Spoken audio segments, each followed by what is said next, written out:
Together, let's build a bond of love that transcends barriers, enveloping each soul in a hug of compassion and unity.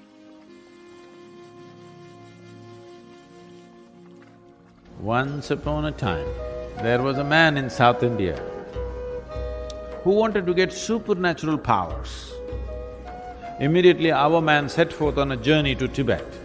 1 week of intense practice. He could not sit, stand or sleep. Now he went back, all the way back to Tibet once again.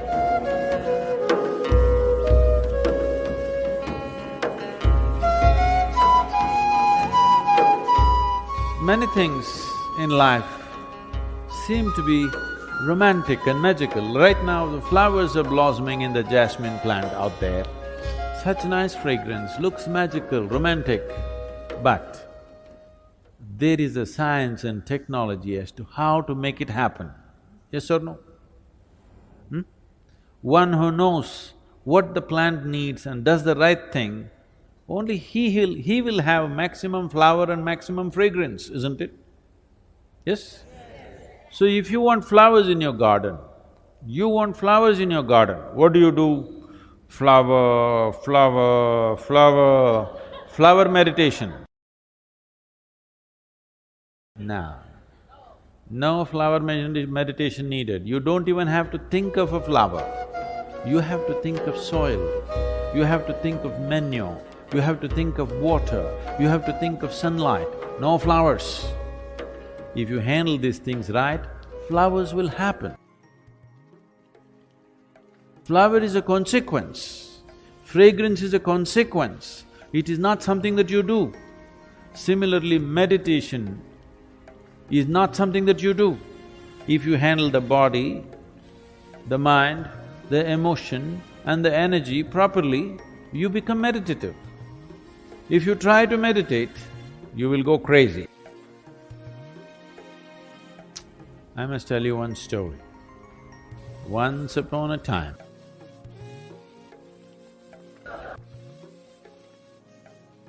there was a man in South India who wanted to get supernatural powers. What are supernatural powers, you know? Supernatural powers, you know what they are? Somebody wants to walk upon water, somebody wants to fly without an airplane, everybody walks on the floor, so somebody wants to walk on the ceiling. Essentially, circus. They want to do something that nobody can do. So the man wants supernatural powers. He went from guru to guru. So many gurus he saw. Everybody said no. Then someone told him, these South Indian gurus, no good, no good. Because they're too conservative, they won't give you all this. I know a monk in Tibet where he has all the supernatural powers you want and he is willing to give it to you. Immediately our man set forth on a journey to Tibet. From South India to Tibet, walking across Himalayas, not an easy journey, but our man is determined. He wants supernatural powers, so he went all the way. He went to this monastery, the Buddhist monastery. The culture in the Buddhist monastery is very different from what we know here in South India. Here, people have been taught that Atiti Devo Bhava, that means a guest is God. If somebody comes to your home as a guest, you must treat that person like a god. Even if he happens to be your enemy somewhere else, when he comes to your home, you must treat him like a god. You must be saying in India, people see you and they're doing this because they want to treat you like a god.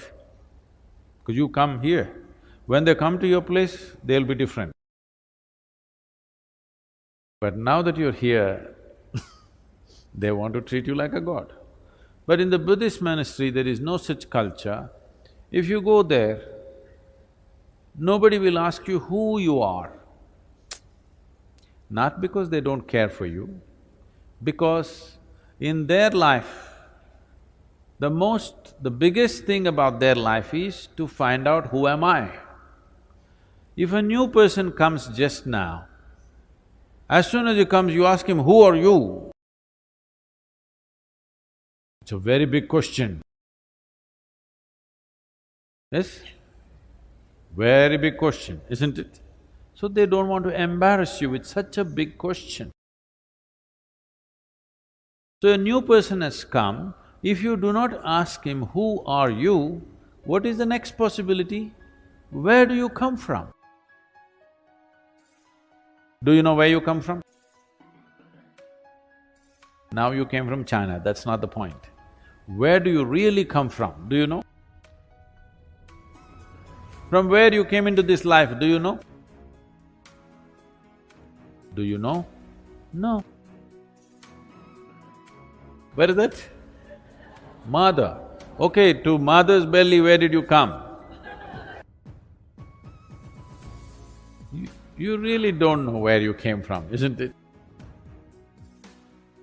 So they don't want to embarrass you with that question either. A new person has arrived, you don't ask him who you are or where you come from, not much room for conversation, so they don't talk to you. Lunch means there is a bell. If you want, you can go and eat. If you don't eat, nobody will force you because fasting is an important part of Buddhist life.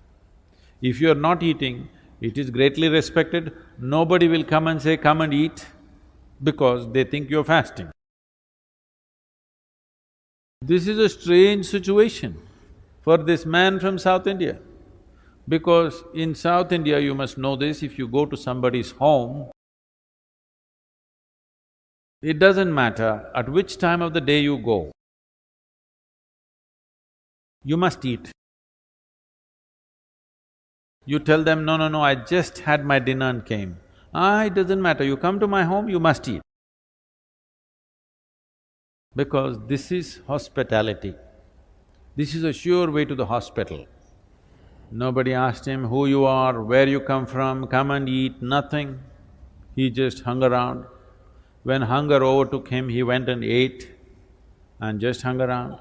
1 day, 2 days, 3 days, 3 weeks passed away. Nobody spoke to him. After 3 weeks, the old monk who was there called him. He knows why this man has come. He said, what will you do with supernatural powers? What will you do walking upon water?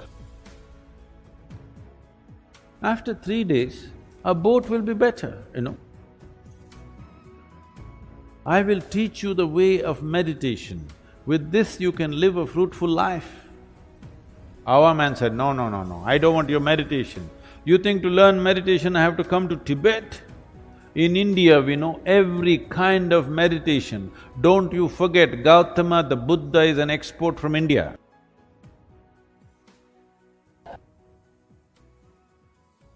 In many ways the monk tried to dissuade him, but our man was determined, I want supernatural powers. Then the monk said, okay, if you must have it, tomorrow morning, 4 o'clock, take a dip in the river and come here. Let's see what we can do. The secrets of supernatural, I will give it to you. Our man went 4 o'clock in the morning, had a dip in the river. This is not South India, this is Tibet. Temperatures are all minus. He took a dip, turned half blue. He went and sat in front of the monk. The monk looked at his condition and his determination. He said, see, this is very simple. There are 3 mantras. You utter these 3 mantras 3 times over, all the supernatural will be yours. Shall I reveal the mantras to you? Buddham sharanam gacchami, Dhammam sharanam gacchami, Sangham sharanam gacchami. These three mantras, three times over, you utter. All the supernatural is yours. Only thing is, when you're uttering the mantra, you should not think about a monkey. Is that all? That is all. Can I go, please? Our man came out of the monastery really jumping with joy.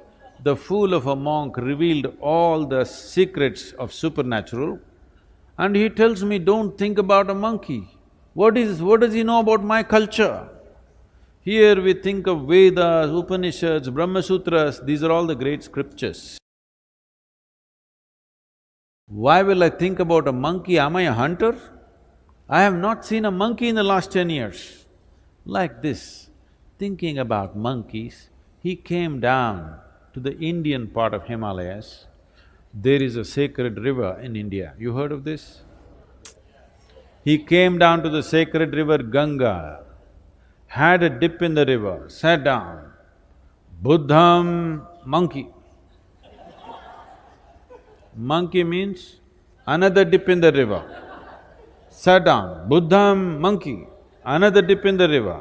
Buddham, monkey. Another dip in the river. In various yoga postures he tried.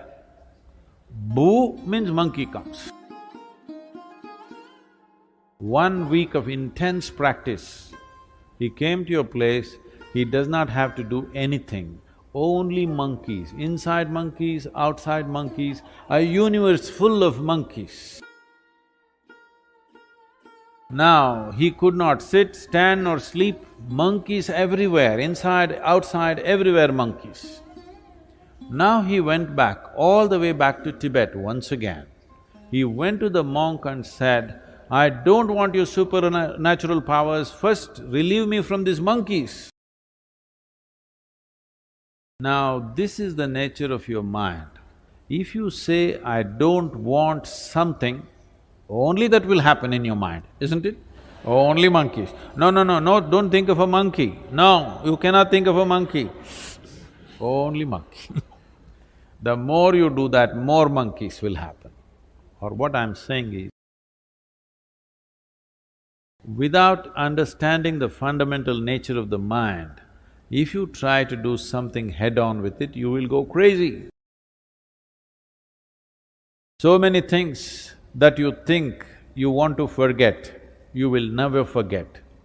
Things that you want to remember, you always forget, isn't it? Yes or no? Huh? Because without understanding the fundamentals of mind, we are trying to operate the mind. This is the most sophisticated machine on the planet, but you're going at it somehow. If you go at it somehow, sometimes it works. Most of the time, unfortunately, most people's minds are working against those people. When you were 5 years of age, when you were only that much, how joyful you were, and today, how joyful you are. Has it gone up or gone down?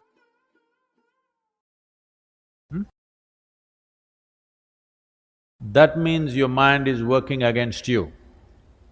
It is working against you simply because without understanding the fundamentals of what it is, you're trying to operate it.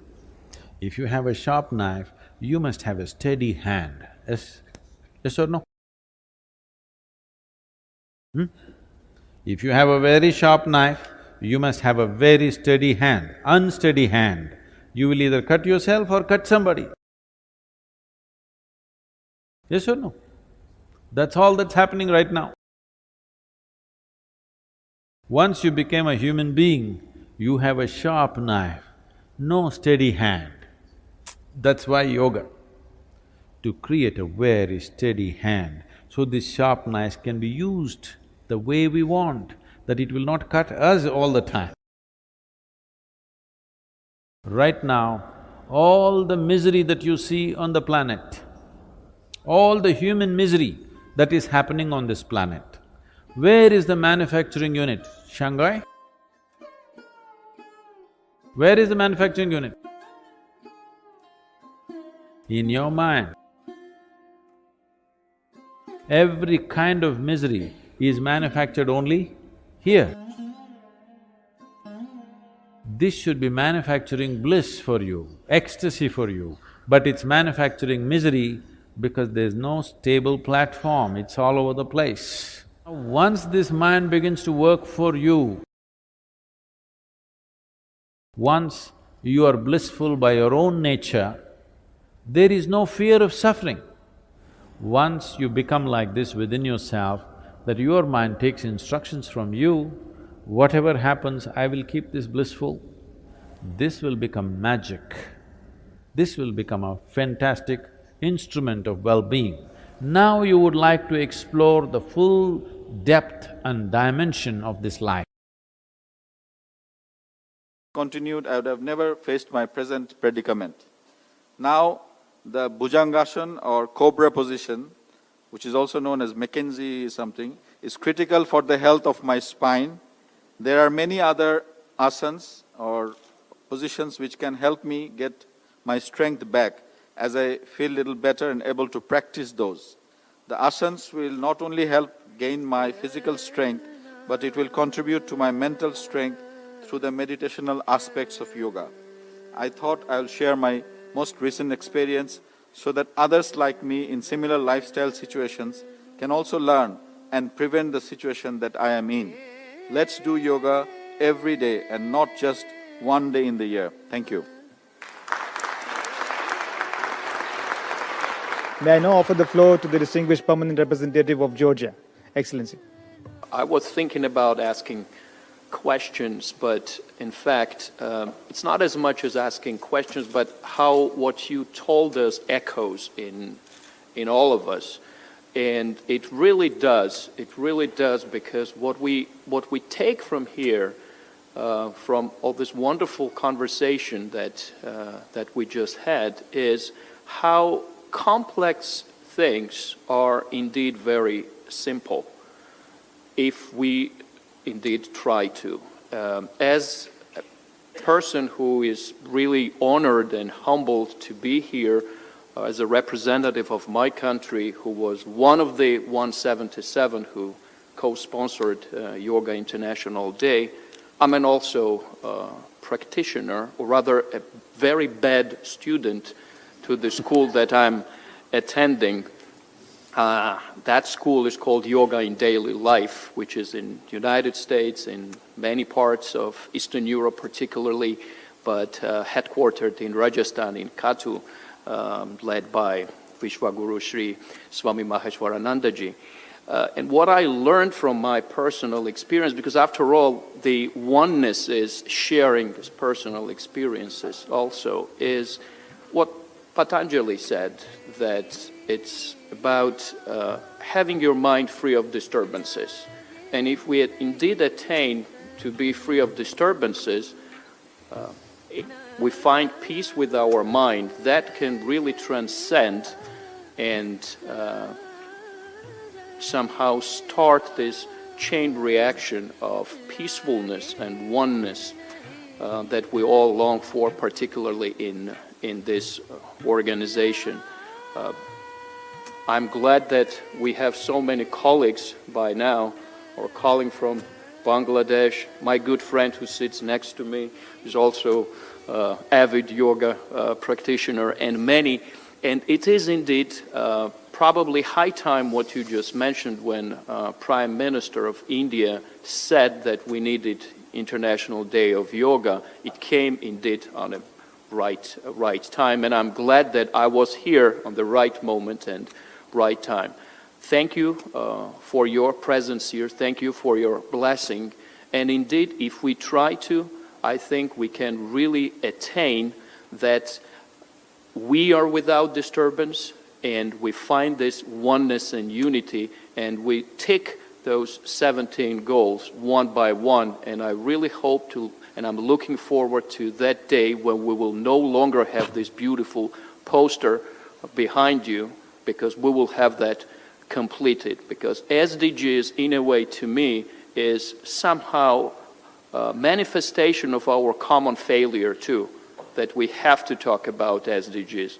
But it's good that we are starting to talk about it and we are making it happen. Hopefully, and I believe in that, yoga will create that oneness that will permeate our work in this organization, in this chamber, and otherwise. Thank you very much. Om Shanti. May I now offer the floor to the distinguished permanent representative of Liechtenstein. Excellency, you have the floor. I came from the probably most non-spiritual angle possible to yoga. I was essentially dragged against my will 17 years ago by a then girlfriend into yoga class, and I viewed myself as this big soccer player and cyclist and all these other things, and thought really this is not for me. And to my credit, I had to say already after the class, well, there is something there. And that is something that is worth exploring. And I've been doing yoga ever since. And if there's one thing that I believe I will be doing until the end of my life, it is yoga. Because everyone can do it. Every person of every age, of every state of health, really. Yoga is for everyone, which is, I think, one of its wonderful qualities. The other thing is, even if you come from that non-spiritual place that I came from, you realize over time that something happens with you, and that there is for me today no other way of connecting with myself, with my mind, with my body, the way I can in yoga.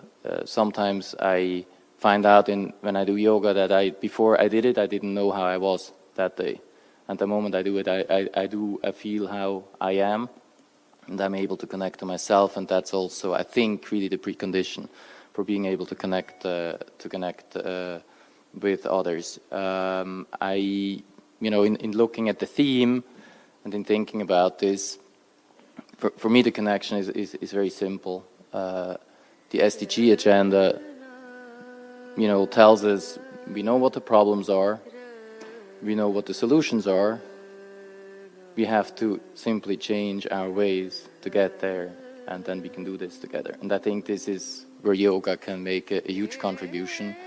If you think it's not for you, try it one time. And I think it will be for many of you. Actually, I think it is for everybody. And one of my, small moments of happiness in life today is to take a person to yoga, because that just makes you happy. And this is why I'm offering a class tomorrow morning to some of you in the room, and you're going to come say it with many others, and I really look forward to that. Thank you so much. For now, I have the honor to recognize another yoga master we have with us. In fact, Yogamata Kaiko Aikawa has joined us for this event all the way from Japan. Dear distinguished guests, Your Excellencies, ladies and gentlemen, spiritually, I come from a tradition and lineage that from the time immemorial have kept and shared with humanity the teachings of yoga. Yoga is a science that, especially with meditation, facilitates the harmony of the body, the emotions and the mind. When these elements are in harmony, the individual becomes calm and peaceful in his heart. If the individual is calm and peaceful in his heart, this permeates in the community and thus in the world. I can attest from my own experience that by learning these practices, it is possible for everyone to awaken your own energies and achieve peace, love and harmony. I deeply believe that if we as individuals feel peace and harmony in ourselves, that this will lead to love and peace being spread throughout the world. I thank you very much for enabling me to be present today.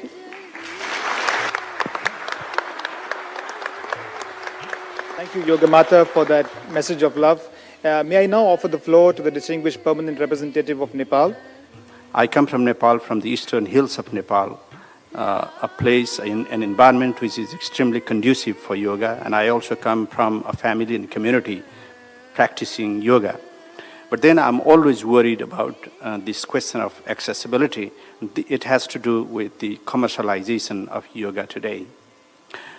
The commercialization and hundreds and thousands of different types of yoga getting into the heads of young minds and different ages of people, mostly also in terms of fashion, in the forms of fashion. What would be your wise guidance to us to deal with the perhaps unnecessary or over-commercialization of yoga? Whatever becomes reasonably popular, there will be enterprise around that. You shouldn't be surprised when you step out on the Times Square, people will be selling yoga t-shirts and yoga whatever, okay? We shouldn't be distracted or disturbed by these things. This is a part of a social thing, it happens. At the same time, the core of yoga is not disturbed in any way. On the surface, there are small distortions here and there.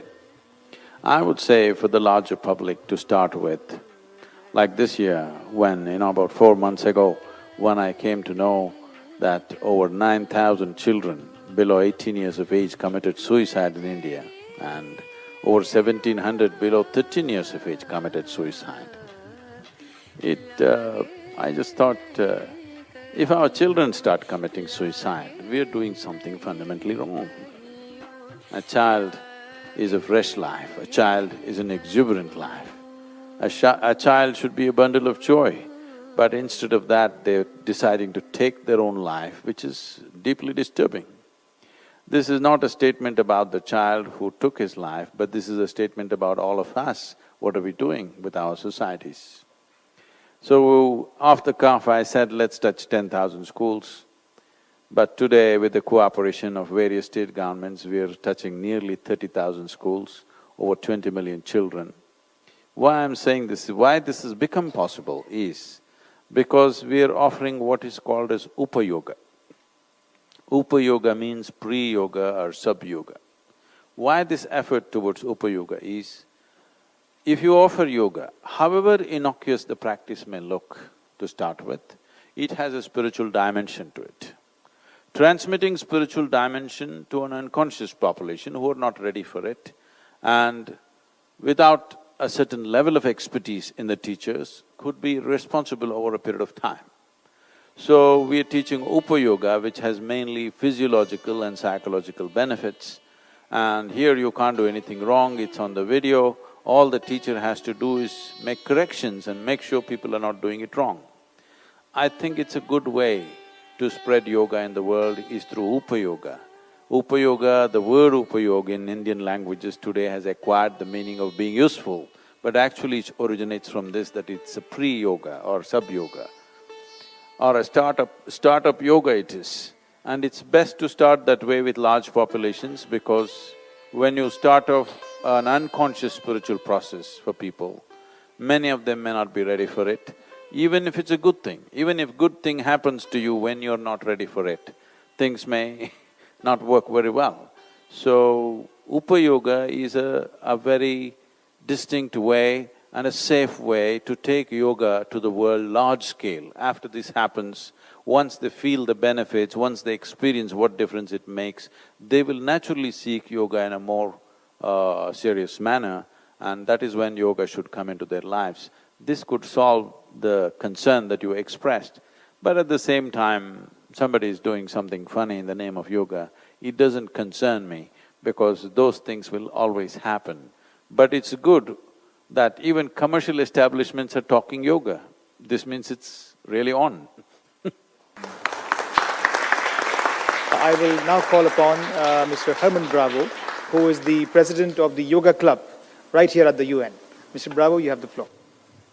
Yoga is more than an instrument of personal transformation.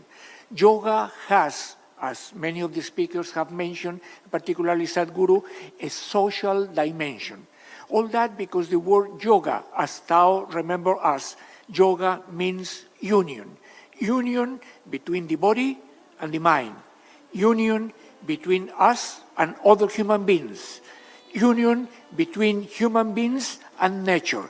And it is because of that interdependence and that interconnection that we are able to solve many of the problems. We have many problems, but we have to be optimistic, because the solution is by changing ourselves.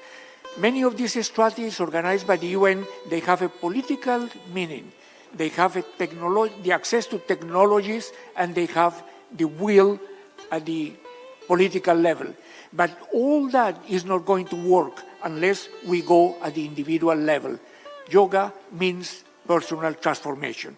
And because of that, the International Day of Yoga should be a wonderful opportunity to remind all of us that every day in our life should be a yoga day. Namaste. Thank you. I now give the floor to Ms. Neta Menabde, who is the Executive Director of the Office of the World Health Organization here at the United Nations. Ms. Menabde, you have the floor. It's a great pleasure and an honor to attend this celebration today. And indeed, this is a very unusual event for the United Nations, because it is deeply reflective, and it's not composed of prepared speeches that people deliver in a more formal way. It actually moves all of us here to think deeply of what is being said, what is being done, what is being conveyed by you here, and how we can individually and collectively respond to this call of the International Yoga Day. I have spent 5 years of my life in India before coming here in New York. And of course, for me, it's something very special to be here today at this day. And it's special because you mentioned, Sadhguru, that we cannot call or compare and say that yoga is Indian, but it comes from India. And indeed, it is India's gift to the humankind, to all over the world. And it is very special because of that. And I could see the impact of yoga practice on communities in India. So it makes a difference. And this is why this is such a great gift of civilization. The whole country in India, every quarter of it, breathes essence of yoga. And it is the civilization calm of yoga that has moved me when I was there. In my work, we are dealing with health issues. It is no news now that yoga is very good for health, but we also know now that health is no longer a standalone one of the Sustainable Development Goals. It is actually determinant for any other goal to be achieved.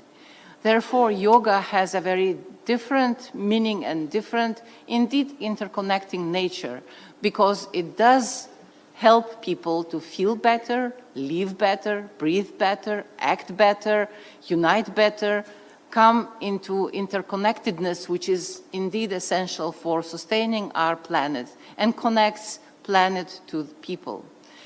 So therefore, of course, we know today, proven through many clinical trials, that yoga helps in many conditions, mental health conditions, depression, heart conditions, many other conditions, joint and so on. So this is not new. But there has been traditional resistance to integrate yoga practice and other perhaps traditional medicine practices, which are of course available worldwide but known also in India, to integrate them to the allopathic medicine. And this resistance is slowly being overcome. We as WHO are trying to put our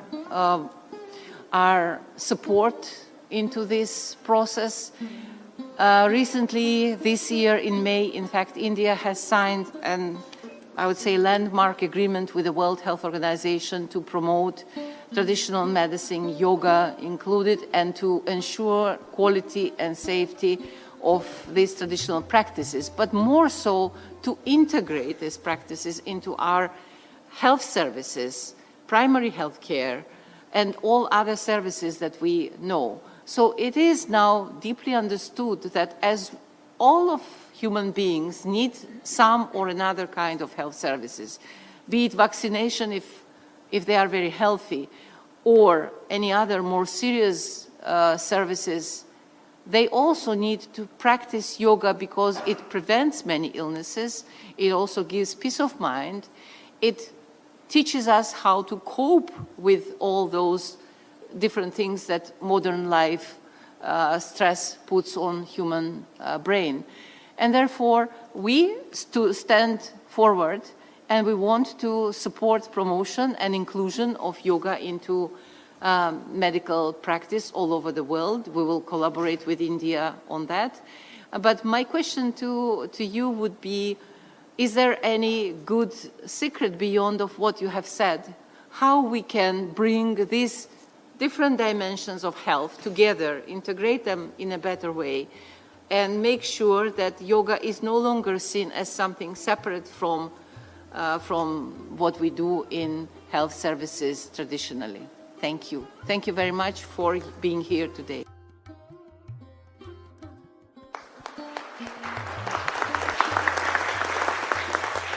When our commitment has to shift to health, not to a particular system. People are married to a particular system most of the time, and they defend that system at any cost, no matter what. Every system in the world has something to contribute. But instead of being committed to health, we are committed to those systems. Because of this, there has been a lot of dislocation in how health can come about. So in southern India, in the rural part of Tamil Nadu, we brought this about. These 5 dimensions, allopathy, Siddha, Ayurveda, Unani and Yoga together practice along with the naturopathy way of doing things. It has done miraculous things to the populations. We were the first pilot project by the Ayush project when it started 10 years ago. Now Ayush has become a ministry. I think yesterday or in the last week they've declared a Ayush University, which means Ayurveda, Yoga, Siddha and all these things put together. This we started almost 15 years ago, and today it is an active part. What we have done is, we have medical vans which go with an allopathic doctor and a Siddha doctor, plus we have created over 112 or 13 village gardens where we grow herbs, over 100 and odd different types of herbs in a common piece of land where people are taught how to make use of it. For small things like stomachache, headache, fever for the children, diarrhea, these kind of things, all our grandmothers knew how to treat this. Unfortunately, even for these, people are going to the doctors today, and the way it is being treated with elaborate medication, generally in rural India, the cost of the medicine, if you fall sick for 15 days, it takes a year for you to recover. With the economics of the family, gets hit for almost a year. If 15 days somebody is down and they visit the doctor, and the volume of medication and treatment that happens kind of economically sets them back quite a bit. So our commitment is to health, not to a particular system.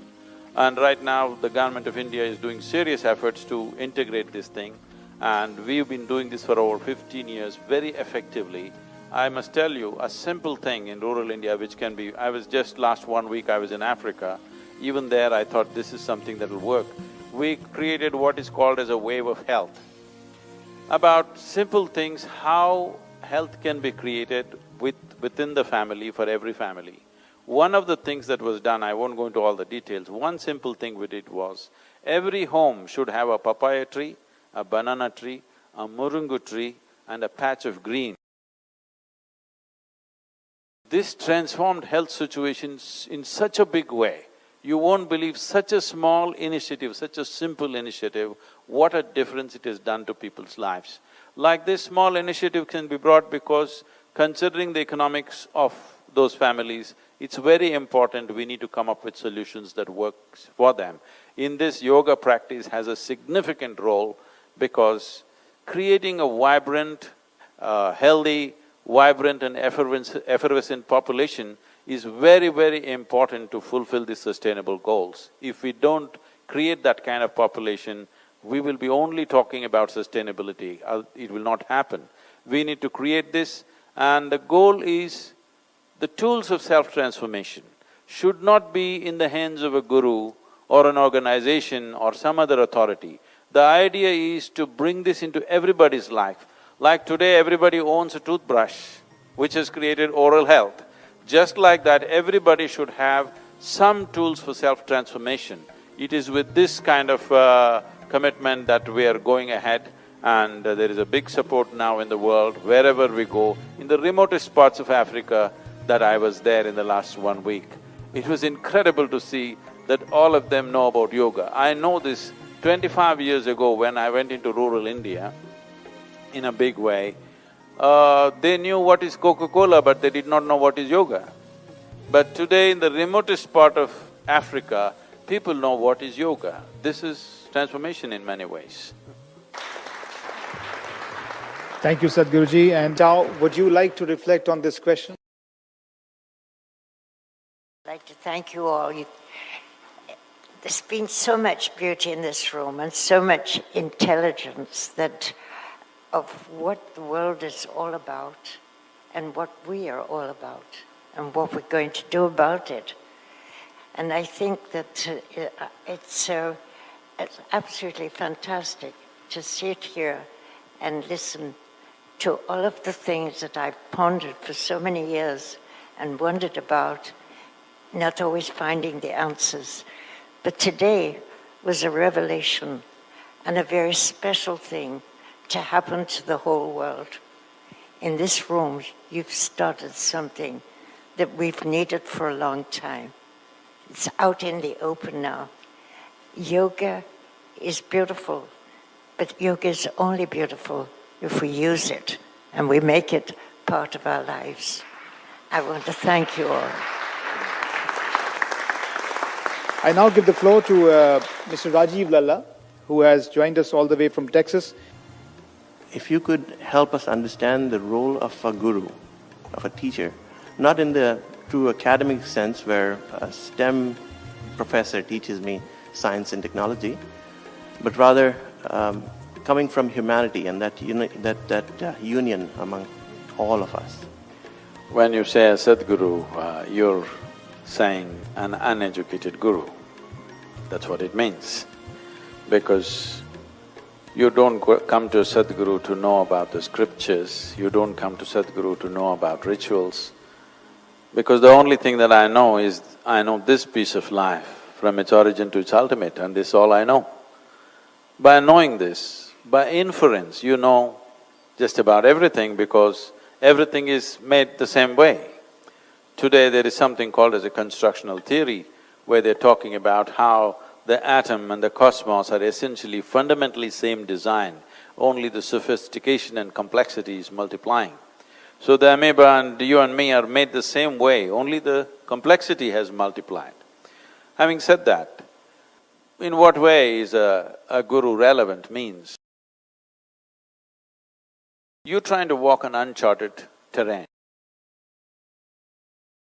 Every year, I trek in the Himalayas, in Nepal and Tibet. Once you go into the mountains, that illiterate Sherpa who is there, who has not been to school, but if he says right, you turn right, if he says left, you turn left. You better do that, otherwise you won't come back. You do that because he knows the terrain. The same goes for this. This is just an inner terrain. It's best to walk with somebody who's already walked the path. Otherwise, simple things will become complicated. What is next door, you will go around the world and come back to it. All this complication about, for example, today if you utter the word meditation, people think something very difficult to do. To put it simply, first of all, the word meditation, English word meditation, does not describe anything in particular. If you sit with your eyes closed, they're saying you're meditating. With your eyes closed, you can do japa, tapa, dharana, dhyana, samadhi, shunya. There are any number of things you could do. Or you might have just mastered the art of sleeping in vertical pose. It happens. So, when we say meditation, we must understand it's not an act, it is a quality. It is like you want flowers in your garden. If you want flowers in your garden, you don't have to sit there and do flower meditation. You don't have to think flowers. You have to think soil, manure, water, sunlight.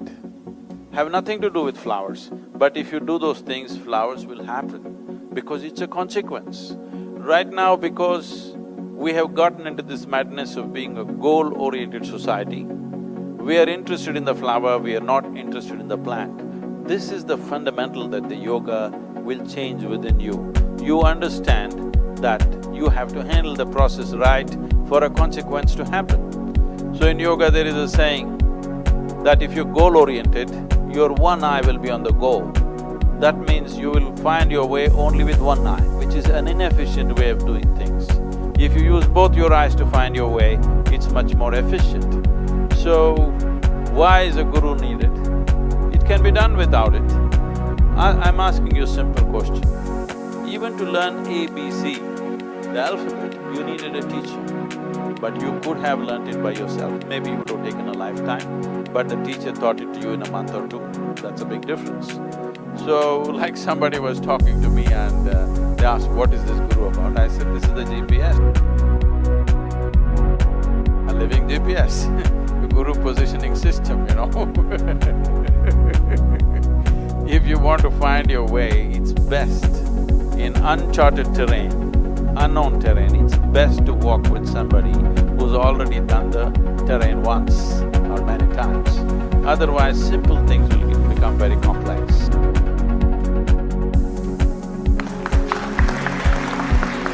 It's my pleasure to recognize Ms. Denise Cottrell, who is the chair of the International Yoga Day Committee at the United Nations and an executive board member of the United Nations Staff Recreation Council Enlightenment Society. Denise, you have the floor. The International Day of Yoga Committee at the UN came into existence last year in the summer after the first International Day of Yoga. Sri Chinmoy years ago, his vision was to have peace meditations with the staff, and he started the yoga club, which German is the president of. How do you see the UN system, meaning the secretarial staff who work here, the diplomats from the different countries, business and the NGOs, civil society who try to implement the SDGs, how do you see yoga bringing us all together? Thank you so much.